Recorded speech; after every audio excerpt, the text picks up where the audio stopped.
Hey, it's State of State. We got your Nittany Lion update. It's a football discussion with Tom and Justin, so kick back and press play. With former Penn State and NFL defensive back Justin King, I'm Tom Hannafin. This is State of State. Please like, comment, subscribe, rate us, and turn on notifications. Follow us on social media at State of State Pod. Comment on our YouTube channel. And if you haven't done so already, you can become a member of our YouTube channel. For just 99 cents a month, you can get all upcoming episodes of State of State, plus our entire members-only playlist, ad-free, commercial-free. Hit the join button on our homepage or follow the link in the description of this podcast. State of State is presented by BetOnline. BetOnline continues to be the world's most trusted betting platform and your number one source for online betting. Whether you're a seasoned fan or a first-time bettor, BetOnline is your ultimate game day companion with the largest selection of odds on everything from football to the NBA, college basketball to the NHL and UFC. BetOnline is the number one sports betting source, from touchdowns to three-pointers and hat tricks. BetOnline has you covered on every game, every play, and every win. State of State is presented by BetOnline. The game starts here. Hi, everyone, and welcome to State of State. I'm Tom Hannafin. Justin King, a little bit under the weather this week, so I'm flying solo. I want to take this opportunity to reflect on the 2024 Penn State football season now that the totality of college football is over, with the Ohio State Buckeyes winning the national championship against Notre Dame this past Monday night. I felt this was a good opportunity to look at what Penn State accomplished this year and the strides that were made individually, players, coaches, etc.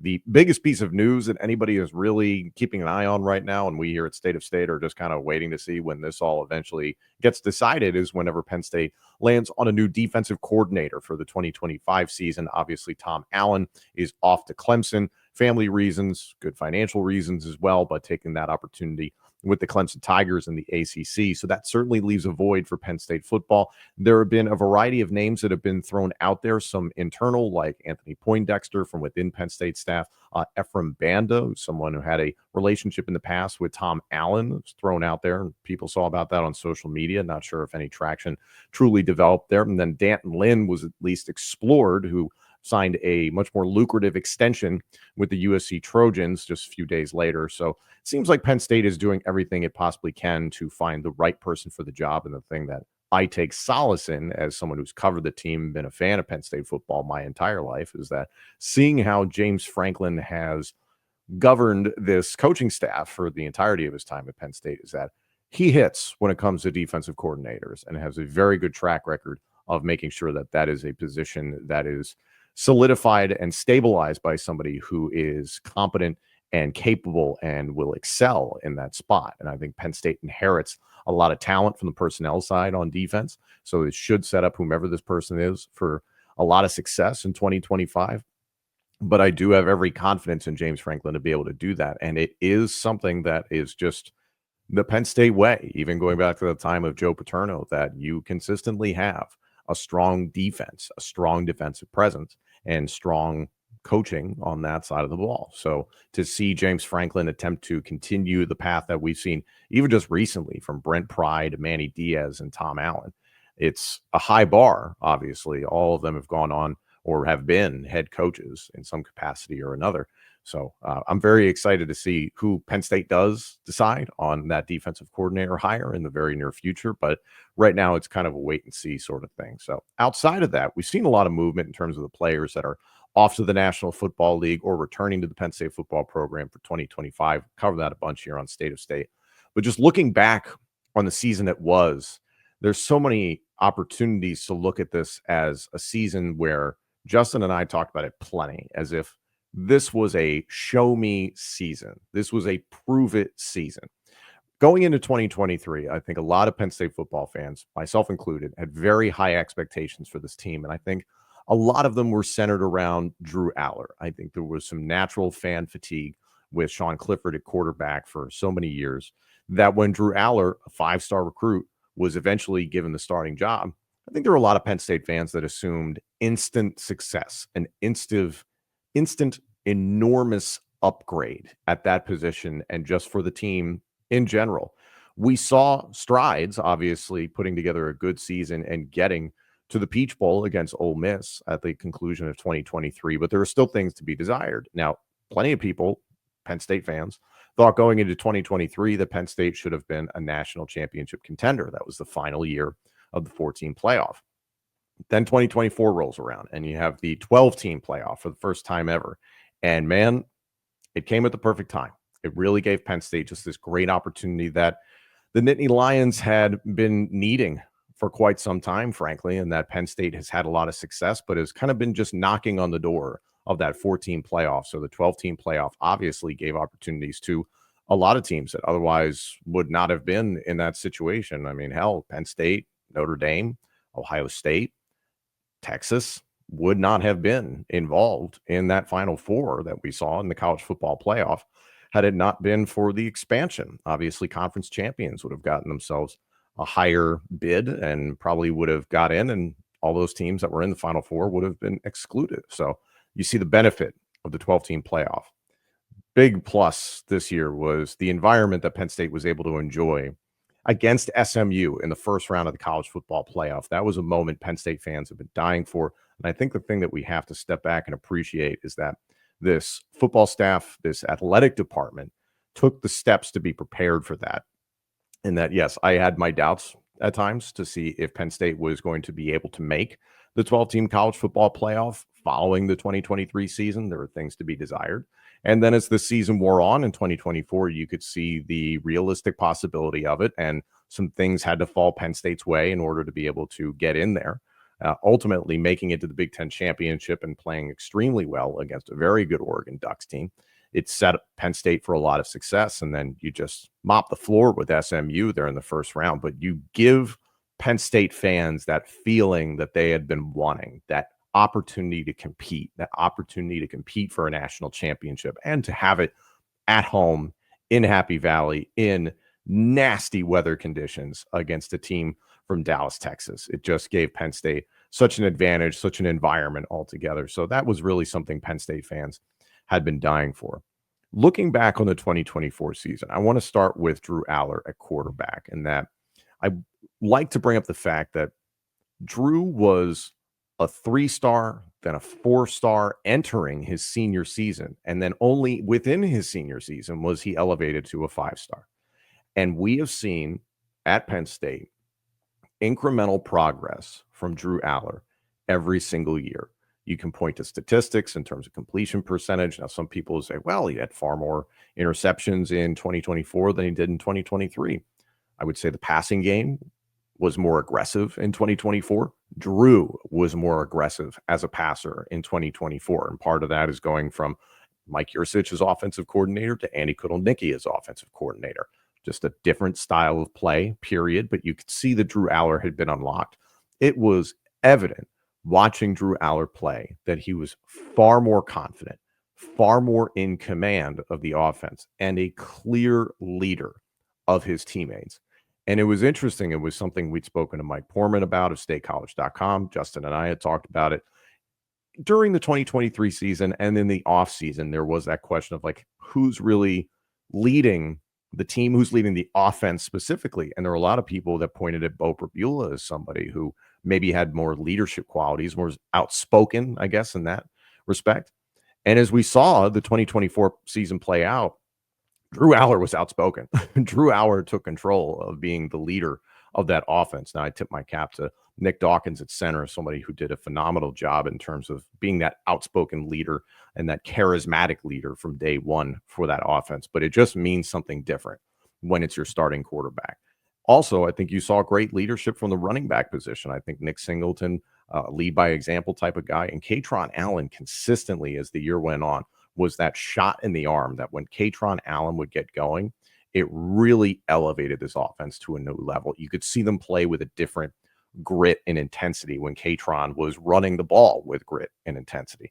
I think Tyler Warren was very much a leader, somebody who led by example. The season Tyler Warren put up as well. Now, granted, some of these numbers get inflated because of the extended season. Penn State obviously able to compete in a total of 16 games this year. Tyler Warren, 104 catches, 1,233 yards receiving, and 8 touchdowns, a long of 38, 77 yards receiving per game. And then, oh, by the way, 26 rushing attempts, 218 yards rushing, and 4 rushing touchdowns, about 13.6 yards per game and 8.4 yards per carry. Just a ridiculous year for Tyler Warren. And he also contributed in the passing game. How could we forget? Just 3 of 6 in that department, but he did have himself a touchdown. So, I mean, you may never see another talent at Penn State, hell, maybe even in college football, like Tyler Warren, somebody who is able to be that diverse, that nimble, that type of size, and that type of threat within an offensive scheme. I think the growth we saw on the offensive line was something that kind of flew under the radar.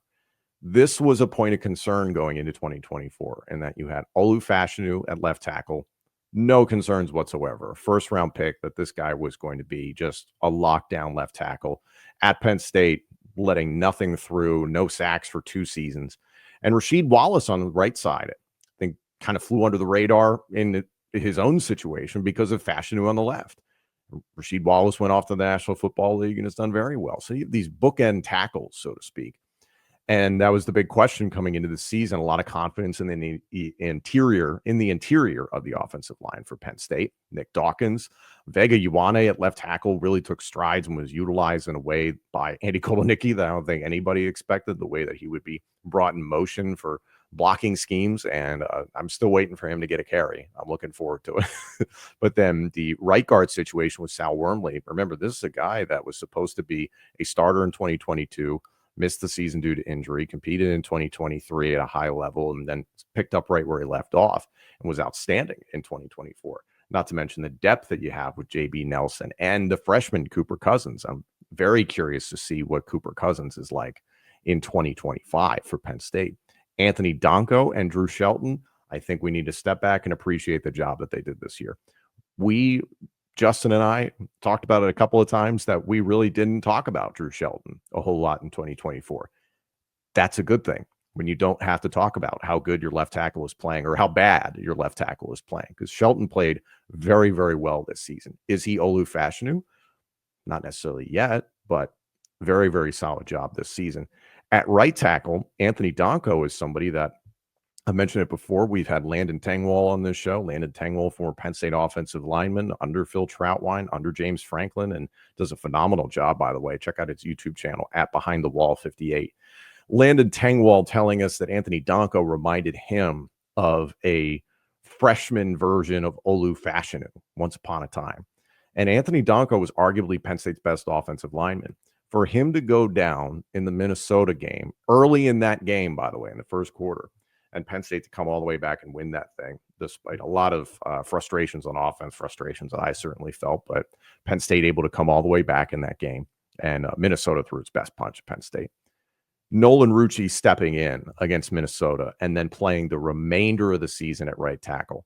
Now you have this true competition at right tackle. Nolan Rucci played a hell of a back end of the season. There was conversation about when he transferred from Wisconsin of whether or not he was going to be ready to play or if he would be the starter, and was kind of a guy who was trying to figure out his frame, what was going to be right for him at this Big Ten level, at the FBS level, going from Wisconsin to Penn State. And obviously it competed against the likes of LSU the season prior with Wisconsin in a bowl game. So Rucci played himself a hell of a year. So now you find yourself in this situation where you've got a lot of depth at offensive line, and you had depth this season, but darn, I mean, you got Nolan Rucci is a guy who legitimately could step in and start at right tackle for Penn State in 2025, and you wouldn't blink. If it's Anthony Donko, you're going to be ecstatic. You got to see what the extent of his injury was and how his recovery goes. But it just gives you flexibility with the way Phil Troutwine is able to cross-train his offensive linemen, is that you feel really good about the depth. As I mentioned, that right guard spot with Sal Wormley going off to the National Football League. Is that JB Nelson? He's been in and out of the lineup with some injuries, but the way he's played, the way Cooper Cousins has played, Nolan Rucci, TJ Shanahan, the transfer from Texas A&M, is he going to be able to jump in there? I just saw a tremendous amount of growth from Penn State's offensive line this year. And just as the year went on, a stronger commitment from the offensive coordinator, Andy Kotelnicki, and just the coaching staff period, that we are going to run the football. And we knew that was a emphasis in the offseason, but we did see the gadgets and the gimmicks from Andy Kotelnicki with the passing game. And it was a question of, hey, is this going to be a run-first team? And as the year went on, as we saw in the playoff especially, Penn State wanted to hit you in the mouth and control the line of scrimmage, push you back, and run it down your throat. That's something that we have not felt as Penn State fans in a minute. And that was really exciting to see this offensive line take stride. So I really think that offensive line deserves its flowers. I mentioned Tyler Warren at tight end. Khalil Dinkins and Luke Reynolds both showed a ton of promise. I firmly believe Luke Reynolds is going to be the number one receiving tight end for Penn State next year. I could be pleasantly surprised in that it's Khalil Dinkins instead of Luke Reynolds, but I think Reynolds showed a little bit more upside in that department this year. And his, I'll call it, heroics is probably a strong word, but the way that he was able to save Penn State's season in a way with that fake punt rush that he had against Minnesota to extend that drive and for Penn State to ultimately ice the game in Minnesota, that was huge, and has had some really timely receptions for Penn State and just shows some very great athletic ability, and I think kind of reminds me a little bit of Gesicki from once upon a time. So I was very encouraged to see Luke Reynolds and really want to see what the rest of the depth of this tight end room looks like. A lot of incoming freshmen with talent, but Andrew Rapplier was somebody who was lost to injury during the offseason. Joey Schlaffer got himself involved at times, but was deeper on the depth chart. Wide receiver. We talked about it at length, and you can check out our last episode of State of State here where we've talked about the wide receivers going into 2025, and obviously it was a point of contention in 2024. I don't know how else to put it. It was a tremendous disappointment. I think there was potential, but Tyler Warren, as I mentioned, 104 catches, 1,200 yards, and 8 receiving touchdowns. After that, Trey Wallace, 46 catches, 720 yards receiving, 4 touchdowns. Amari Evans, 21 catches, 415 yards receiving, 5 touchdowns. Both of those gentlemen have entered the transfer portal and are off to different schools. After that, it's Nick Singleton, 41 catches for 375 yards and 5 touchdowns. Liam Clifford, 18 for 286 and 1 touchdown. Julian Fleming, 14 catches for 176 yards and 1 touchdown. Couldn't have been more of a disappointment to Penn State football fans. The biggest acquisition, allegedly, in the transfer portal for Penn State, at least the most high-profile one, former 5-star recruit coming from Ohio State. A lot was expected and very little was delivered in the passing game. I know that there were a lot of positive things said about Julian Fleming, and his eligibility is over. He is off to attempt the NFL draft. Julian Fleming, to Penn State fans, was a disappointment, and that this felt like a bust. Somebody who was able to, yes, be a good blocking wide receiver, but that's not necessarily enough in this situation. I think Penn State is well aware of that.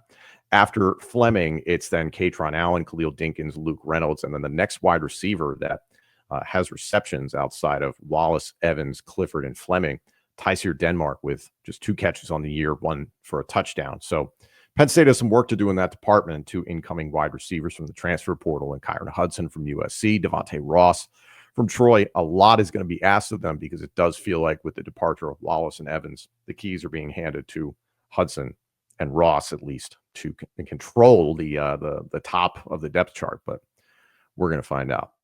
State of State is a proud supporter of Blue White Outfitters. Blue White Outfitters was created as a retail shop meant to highlight the confidence, competitiveness, and fearlessness of the elite athletes found throughout the history of Penn State University. Check out their Lockdown U and Lawn Boys merchandise today. All sales from Blue White Outfitters directly benefit Penn State student athletes. Also, official State of State merchandise is available now. Support the show and grab State of State t-shirts, hoodies, hats, and more. Visit www.bluewhiteoutfitters.com today. On the defensive side of the ball, the growth of Abdul Carter was so impressive. Now, we all have to take a step back because this guy's probably going to be a top 10 minimum NFL draft pick in a couple of months. Abdul Carter making the switch from linebacker to defensive end. There was skepticism. There was skepticism of whether or not he was big enough, strong enough to be able to do it. It felt like the natural position for him when Penn State was evaluating him coming out of high school. He starts off at linebacker. He asks to make the switch to defensive end. And boy, did it work. Now, the fascinating thing, reflecting on the 2024 season, is that Abdul Carter didn't really get going until late September, early October. First handful of weeks, Penn State fans were, what is Abdul doing? There wasn't a whole lot to report necessarily, and there was lesser competition that you were seeing. Okay, there's some flashes here and there. Abdul Carter got better every single week that he played his one collegiate season at defensive end, and consistently was lining up against teams' left tackles through the season. The way that he played against Notre Dame, it was simply unbelievable. For him to be playing with one arm and still be able to be as disruptive as he was incredible. It showed toughness, it showed grit, it showed dedication, it showed intelligence on his part in the way that he was able to work around his injury. Same thing for the coaching staff. Hats off to Deion Barnes, the job that he was able to do. I think we need to appreciate how good of a position coach Deion Barnes is. And also for defensive coordinator Tom Allen to make the adjustment of how to use Abdul Carter. Don't have the injured left shoulder going up against the left tackle in that point of conflict. Move him to go up against the right tackle, or have him rushing up the center, drop him as a spy, drop him into coverage potentially. Abdul showed he could do just a little bit of everything from that defensive end spot and be disruptive in every category. So impressive. And his counterpart, Denai Dennis Sutton, equally impressive. Was he as flashy and disruptive as Abdul? About a tick under, not far off. And I think Denai Dennis Sutton is a guy who competes in the same way Abdul Carter competes. Chip on his shoulder kind of guy. And Denai Dennis Sutton is just a very different athlete, longer, taller, rangier. You saw the interception against Notre Dame, which was just unbelievable. But the way that he played the entire season, he just brings a different skill set. Now Penn State's going to have to do a lot of work to replace the opposite defensive end spot with Abdul Carter off and Denai Dennis Sutton returning for 2025. That is enormous for Penn State. What was huge as well for Penn State was the performance of the defensive tackles through 2024. It was a question in 2023, especially size. James Franklin talked about it a lot, and it's something that we as fans take for granted or maybe don't completely comprehend. Penn State moving the training table inside the facility clearly made a huge difference. And hats off to Pat Kraft, the athletic director for Penn State football. And like you hear about that, I was like, what does that mean? It was like, means the players don't have to leave the facility to go get food. It was something small, but big when you really think about it. And then you can do everything on site and make your life just 10 times easier. You saw how Devon J. Thomas, Keziah Izzard, and Zane Durant played outstanding football this year. Alonzo Ford, the transfer from Old Dominion, injured towards the back end of the season. Very, very curious to see what the future holds for him. Caleb Artis as well, who's a mountain of a human being. You have size and you have a lot of ability there. Devon J. Thomas played a hell of a season for himself and made himself into one of the better defensive tackles in the Big Ten. Keziah Izzard was timely in just about everything he did. You had Akeem Beamon for a portion of this season and eventually left the team for reasons here on State of State. We're not entirely sure why, but hoping for the best. At the same time, Zane Durant, you're far your best defensive tackle and a guy coming back for 2025. Zane Durant continues to be disruptive, and that's the word that comes to mind with so many of these defensive linemen for Penn State football in 2024. Disruptive at the point of attack and able to create chaos in the A gap and the B gap. Just really impressive stuff from Zane Durant, considering, we talk about all the time, he's about 6 foot, but about 300 pounds as well, and is compact, powerful, strong. There's not a wasted amount of body weight on the gentleman. So I'm very excited to see what Zane Durant is able to do. But that defensive tackle spot, there's going to be plenty of room for competition in 2025. Linebacker, Kobe King, a heck of a season. Will he go down as one of the greatest Penn State linebackers ever? I think that's up for debate. He certainly was important to Penn State in 2024, and that I don't know how the linebacker room would have looked without Kobe King. I think Tony Rojas is going to be expected to take a step this offseason into 2025 and be the guy at linebacker. Kobe King having the green dot, that was a first as well this season for college football players, having that green dot, that direct communication from the defensive play caller. That was a big deal. So Kobe King being able to be that steadying presence for the defense, especially when KJ Winston got hurt at safety. Kobe King was always being relied on as that green dot guy, but still being a leader on that defense and playing his butt off for most of the season. Got caught in some situations, yes, in the playoff that I'm sure he would like back, but Kobe King, I think, played himself a hell of a year. Tony Rojas, the touchdown return, the pick six against SMU is something we're all going to remember, but Tony Rojas certainly had a really good season. Tons of athletic ability. I've said it before. I could see him wearing the number 11, the sticks, at some point in time. Don't necessarily know if that's something that's in his future in 2025, but I think that's something that he has the ability to put it all together. It's still learning the nuances of the position. A lot is going to be asked of him in this upcoming season. Fortunately, you get Dom DeLuca back as well. I haven't always been the biggest fan of utilizing Dom DeLuca because I've worried about his size in comparison to some of the elite talent that you can face within the Big Ten and otherwise. But he clearly showed the ability to adapt. He is nimble. He is athletic. He's very, very sharp. He is rarely out of position. Yes, he is an undersized linebacker, but the way that he played, especially in the playoff for Penn State, made him a very valuable asset for Penn State. I am curious to see what strides he takes going into 2025. You've got lots of opportunity for the linebackers going into this season. Some guys that we saw this year, some guys that are coming in as freshmen that might have a chance, but Tamir Robinson is a name that jumps to mind, somebody that we were talking about in the offseason. There's going to be chances. Finally, the secondary for Penn State. I mentioned KJ Winston. I have said it on air and off air with Justin a number of times.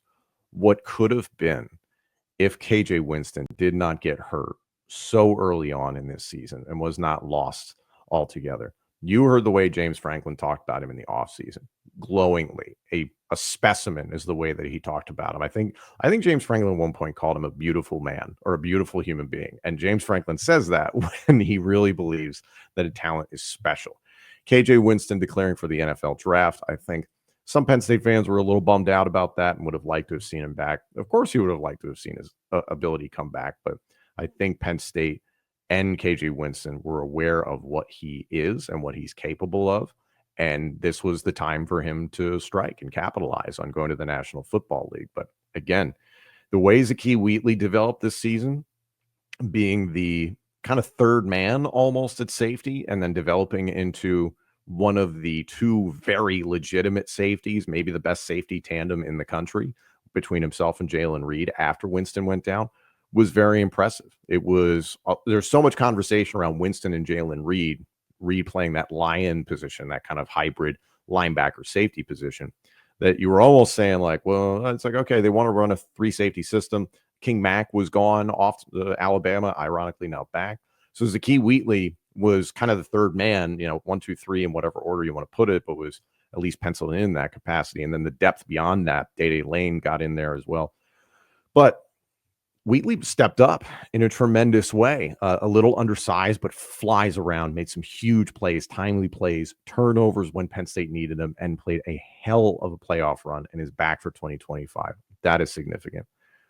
At corner, this was something where it was kind of a wait and see, and that you had 3 guys that went to the NFL or were NFL caliber. Johnny Dixon, obviously, for medical reasons, unable to capitalize on that.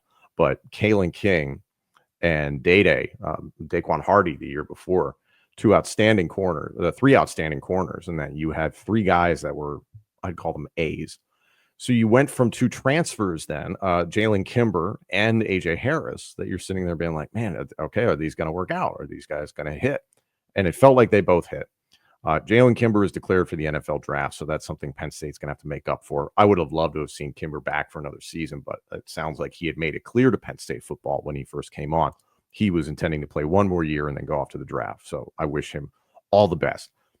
Now with Cam Miller entering the transfer portal and going to Rutgers, that was interesting to me, and that Cam struggled, obviously, this season. Played well, but struggled at times, struggled in high-profile situations.